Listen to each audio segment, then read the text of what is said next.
नमस्कार दोस्तों, मैं रोहन शर्मा स्वागत करता हूं आप सभी का आपके अपने चैनल ज्योतिषन वास्तु में। कैसे हैं आप सभी दोस्तों?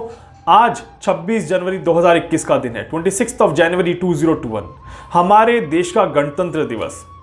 सबसे पहले आप सभी को गणतंत्र दिवस की बहुत बहुत शुभकामनाएं। उम्मीद करता हूं कि आपका आज का दिन और आने वाला हमारे देश के लिए ये जो आने वाला साल रहेगा ये बहुत ही शानदार जाएगा। 72 गणतंत्र दिवस हम यहां पर आज सेलिब्रेट कर रहे हैं, 72वां गणतंत्र दिवस। यहां तक पहुंचने में भारत को काफी सारी मुश्किलों का सामना करना पड़ा। हमारे देश ने काफी सारी चुनौतियां देखी और काफी सारी चुनौतियों को पार करते हुए आज हम यहां तक पहुंचे हैं। और आज हम उस जगह पर है जहां पर पूरे विश्व में भारत का डंका बजता है, भारत की एक अलग से पहचान है। आइए जानने की कोशिश करते हैं कि 2021 भारत के लिए कैसा जाने वाला है। यहां पर भारत की जो वर्ष कुंडली है उसके आधार पर, गणतंत्र दिवस की जो वर्ष कुंडली बनती है उसके आधार पर क्या रहती है भारत की ये साल की स्थिति, किस तरह से भारत का ये साल यहां पर जाने वाला है। वैसे देखा जाए तो भारत की जो लग्न कुंडली है वो वृषभ लग्न की कुंडली है। गोचर में भी देखा जाए तो अभी राहु जो है वो उसी स्थान पर है जहां पर लग्न कुंडली में भी बैठे हुए हैं, जो कि एक बहुत ही शानदार योग यहां पर बनाते हैं। यहां पर अब अगर देखा जाए तो यहां पर हम भारत के वर्ष की कुंडली अगर देखें तो उसमें क्या स्थिति बनती है आइए जानते हैं। देखिए, वर्ष कुंडली में मुंथा का बहुत ज्यादा योगदान रहता है, बहुत ज्यादा महत्व रहता है, बहुत ही ज्यादा कैलकुलेशन होती है मुंथा की। काफी कम लोगों को पता होगा कि वर्ष कुंडली के लिए एक अलग से शास्त्र है, पूरा एक अलग से फॉर्मेट बना हुआ है। वैदिक एस्ट्रोलॉजी में वर्ष कुंडली का अपना एक महत्व होता है। वर्ष कुंडली के आधार पर बहुत सारी चीजें कैलकुलेट की जाती हैं। यहां पर भारत की 72वें गणतंत्र दिवस की 72 गणतंत्र दिवस की जो वर्ष कुंडली बनती है वो मिथुन लग्न की कुंडली यहां पर बनते हुए दिखाई देती है। मिथुन लग्न की कुंडली यहां पर दिख रही है। लग्न में ही चंद्रमा, छठे भाव में केतु बैठे हुए हैं, 12वें भाव में राहु, 7वें भाव में शुक्र, 8वें भाव में सूर्य, गुरु और शनि एक साथ बैठे हुए हैं, और 9वें भाव में मुंथा, और मुंथा में ही बैठे हुए हैं बुध। यहां पर 9वें भाव में मुंथा, भाग्य के स्थान में मुंथा, और वहां पर बैठे हैं इस साल के राजा बुध, यहां पर विराजमान है। शनि के घर में बुध का बैठना अपने आप में बहुत ही ज्यादा शानदार संयोग रहता है। लग्न का लॉर्ड जब आपके भाग्य स्थान पे बैठ जाए तो वो एक तरह का राजयोग बना देता है। जी हां, तो यहां पर देखा जाए, और मंगल कहां बैठे हैं तो मंगल खुद यहां पर लाभ स्थान में 11वें भाव में यहां पर मंगल बैठे हुए हैं। इस तरह की अगर कैलकुलेशन देखी जाए दोस्तों तो ये बहुत ही शानदार सहयोग यहां पर दिखाती है, बहुत ही अच्छी कैलकुलेशन यहां पर दिखाती है। और इस कैलकुलेशन के आधार पर देखा जाए तो ये जो समय चलने वाला है ये बहुत ही ज्यादा शानदार समय यहां पर निकलने वाला है। तो जो सबसे अच्छी बात है कि लग्न में जो लॉर्ड है, लग्न का जो लॉर्ड है वो भाग्य स्थान में बैठा है और मुंथा भी भाग्य में बैठी हुई है। ये एक बहुत ही शानदार और बहुत ही विचित्र योग यहां पर बनता है, और बहुत ही कम कुंडलियों में ये इस तरह का योग यहां पर देखने को मिलता है। इस तरह का योग यहां पर दिखाता है कि भारत में वो सभी लोग जो पढ़ने में, आगे बढ़ने में, एजुकेशन के क्षेत्र में इन्वॉल्व है, वो हमेशा यहां पर इस पूरे साल में देखिएगा कि किसी भी समय में उन्हें ऐसा नहीं लगेगा कि वो पिछड़ रहे हैं, वो आगे ही बढ़ते जाएंगे, ऐसे चांसेस उनके दिखाई देते हैं। यहां पर भारत अपना एक नया अस्तित्व स्थापित करने की कोशिश करेगा। भारत को कहीं पर भी झुकना नहीं पड़ेगा, पीछे मुड़ के नहीं देखना पड़ेगा। ये जो भाग्य का सहारा यहां पर भारत को मिला है, इसके ऊपर अगर डिपेंड करके देखें यहां पर, तो ये जो स्थिति बनती है ये भारत के लिए काफी बेहतरीन स्थिति बनती है। यहां पर अगर देखा जाए तो विदेशियों का या विदेशी कंपनियों का भी भारत में आगमन रहेगा, और कहीं ना कहीं उस तरह से भी देखा जाए तो भारत में यहां पर अच्छे समाचार मिलते रहेंगे। स्वास्थ्य के लिहाज से भी देखा जाए तो भारत की जनता को बहुत ज्यादा परेशानियां नहीं होगी, महामारी से बचाव मिल जाएगा, कोरोना जैसी महामारी पूरी तरह से समाप्त हो जाएगी, और किसी भी तरह से भारत को स्ट्रगल नहीं होगा, भारत को परेशानी नहीं होगी, और हमारा देश और हमारे देश की जनता आर्थिक और शारीरिक दोनों ही एंगल से देखा जाए तो पूरी तरह से परिपूर्ण होकर बाहर निकलेगी। मतलब कि अपने आप में सभी जने सक्षम रहेंगे और काफी ज्यादा स्ट्रांग महसूस करेंगे। यह हमारे देश की कुंडली का भाग्य स्थान यहां पर बताता है। देखिए, जहां पर भाग्य मजबूत हो जाए और कर्म का थोड़ा सा सहारा मिल जाए तो वहां पर चीजें बहुत ही ज्यादा अच्छी हो जाती हैं। तो यहां पर यही चीज यहां पर देखने को मिलती है। नवागर जो होता है हमारी कुंडली में, हमारी कुंडली मतलब कि मैं देश की कुंडली की बात कर रहा हूं, आम जनता की कुंडली की बात नहीं कर रहा। देश की कुंडली में जो नवागर होता है वो आर्थिक समृद्धि का घर होता है। तो इट मीन्स कि वहां पर दिखाई देता है कि आर्थिक समृद्धि जो है वो हमारे देश की बहुत अच्छी होने वाली है। दशाओं के आधार पर देखा जाए तो भारत की कुंडली में अभी चंद्रमा और शनि का विषयोग बन रहा है, जो कि मई में समाप्त हो रहा है।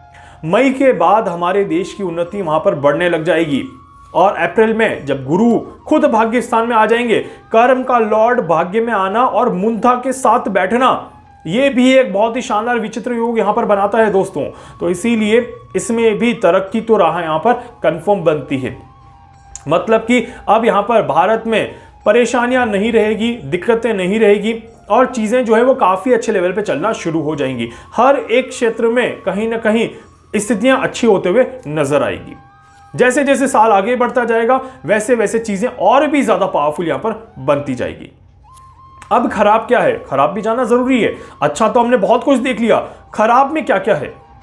खराब में सबसे पहली चीज अगर हम देखें तो काल सर्प योग यहां पर बना हुआ है राहु और केतु का, या फिर मैं इसको ये बोलूं कि केतु और राहु का काल सर्प योग बना हुआ है, क्योंकि इस बार जो काल सर्प है वो केतु से राहु की तरफ है।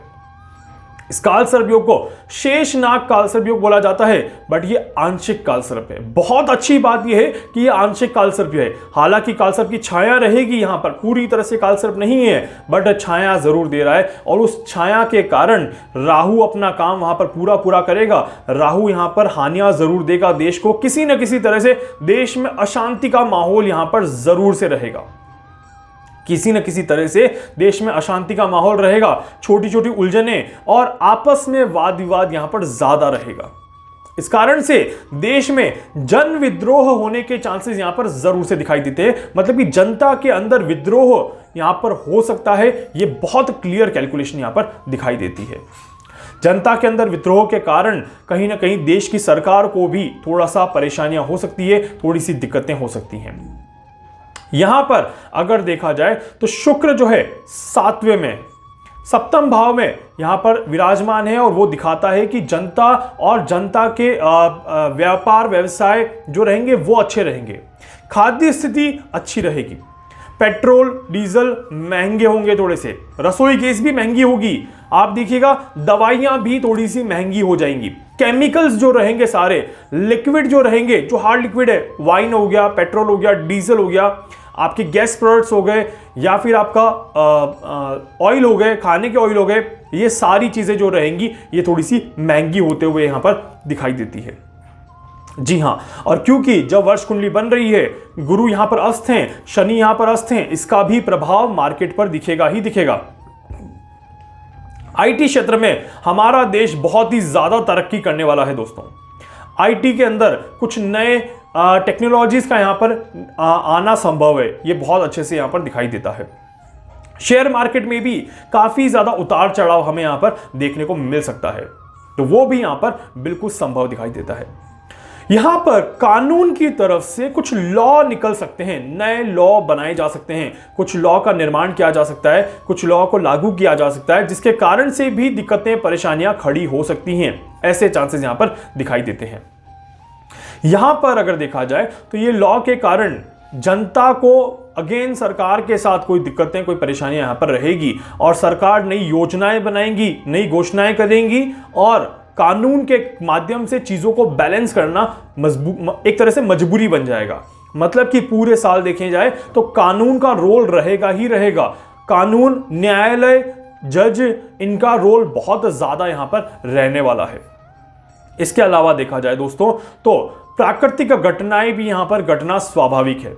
जी हां, प्राकृतिक घटनाओं में स्पेशली भूकंप और जमीन से रिलेटेड दिक्कतें और बारिश, दो दिक्कतें हैं जो हैं वो ज्यादा है। इसमें से भी बारिश थोड़ी सी कम है इस बार, पर जमीन की दिक्कतें थोड़ी सी ज्यादा परेशान करेंगी। जमीन की दिक्कतों में आपका भूकंप हो गया, जमीन का धंसना हो गया, रोड एक्सीडेंट हो गए, आग लगना हो गया, ये परेशानियां थोड़ी सी ज्यादा होने वाली है। एक्सीडेंट्स बढ़ सकते हैं, आग की घटनाएं बढ़ सकती है और जमीनी घटनाएं बढ़ सकती हैं। इस बात का ध्यान रखिएगा। अब जमीनी घटनाओं में पथराव भी आता है, ये ध्यान रखिएगा, क्योंकि पत्थर भी एक जमीन से जुड़ा हुआ एलिमेंट है, तो पथराव की स्थिति भी यहां पर बन सकती है।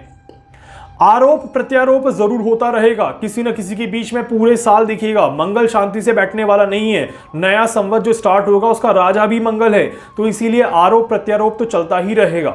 विपक्ष अपने आप को मजबूत बताने की कोशिश करेगा, हर एक चीज में गलतियां निकाली जाएगी।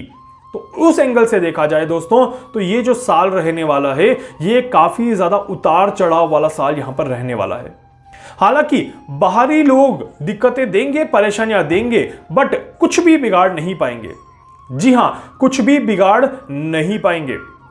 शिक्षा में नए यहां पर चीजें तैयार की जाएंगी, नया एक स्वरूप देखने को मिलेगा शिक्षा का, और बहुत ही नए तरह से एजुकेशन आने वाले 2 सालों में सामने आने वाला है। ऐसे चांसेस यहां पर दिखाई देते हैं। इस तरह से दोस्तों अगर देखा जाए तो यहां पर कालसर्प का प्रभाव होते हुए भी वो कालसर्प भंग हो रहा है, आंशिक रूप में परिवर्तित हो रहा है, और भाग्य स्थान के अच्छे होने के कारण से चीजें अच्छी हो रही हैं।